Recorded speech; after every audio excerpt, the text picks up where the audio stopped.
This bike is a Honda CB350. I'm Dwight Kennedy from Hollidasburg. Well, it started as an original. Of course, it's a 1971 CB350. There are about 300,000 or 400,000 of these made. They're some of the most manufactured bikes in the world. But I bought it on the internet and decided to restore it and convert it to a cafe racer. Okay, now what parts? I mean, when the audience sees this a little bit, they're going to notice some of the parts. But try to name off how many parts you took off this bike before you started making it in a cafe racer.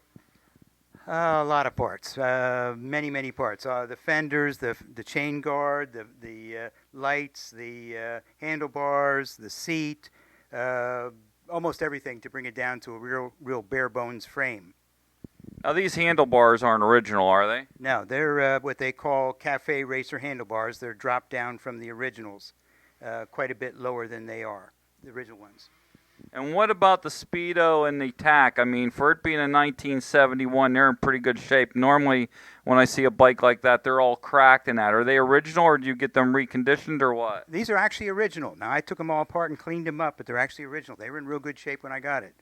And the headlight, is that an original headlight, or was that another one you got when you were putting together the bike? That's original as well. Just took it apart and cleaned it all up, put the stone guard on. That's one of the things that they often do on cafe racers. But other than that, it's original.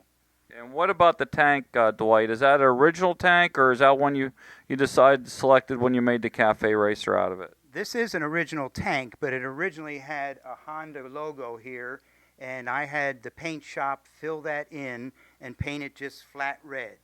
And then, of course, I had to get this seat. This is a cafe racer type seat. This is just fiberglass. I had to fit that and have that painted to match the bike as well. And when I look at the bike and the wheels and that, what about the rims themselves? Are those original?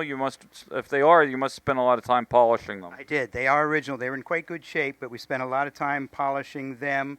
Of course, they're brand new tires that are on it.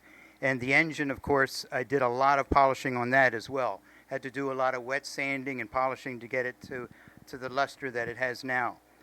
So you use like what type of sandpaper? Like something you'd use for painting, or what kind of sandpaper do you actually use? Automotive sandpaper, starting with a coarser and working down to a real fine grit and then polish. Well, that gives me some ideas for my bike back at home. It's a lot of elbow grease.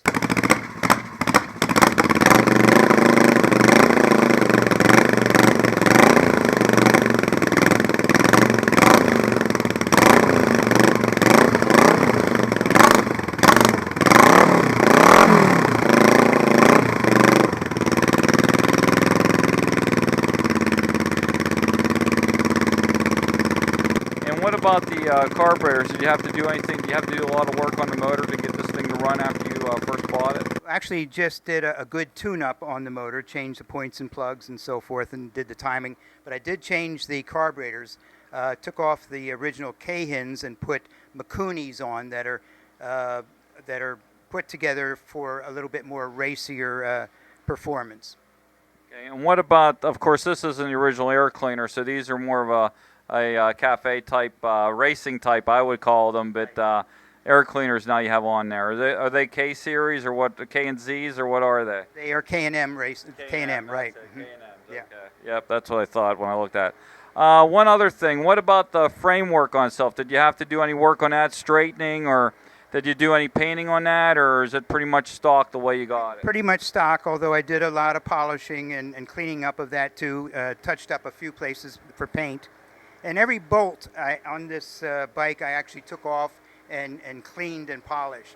And it's kind of shows that I think even underneath everything looks like it's brand new. I also might mention one of the other major changes was putting on these rear sets.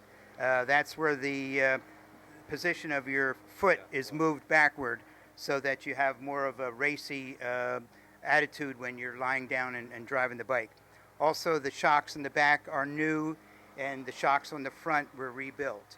What made you select the color? This fire engine red, is it, or what color would you classify that as? Actually, the front forks have an original red color, and I just matched it to that. Well, it looks great, Dwight. You did a good job on. I mean, whenever you're available, I'll bring mine over. Okay. Is that okay with you? Sure. Okay. Thank you. Thank you for your time, Dwight Kennedy, and Thanks for sharing your ride with us. My pleasure.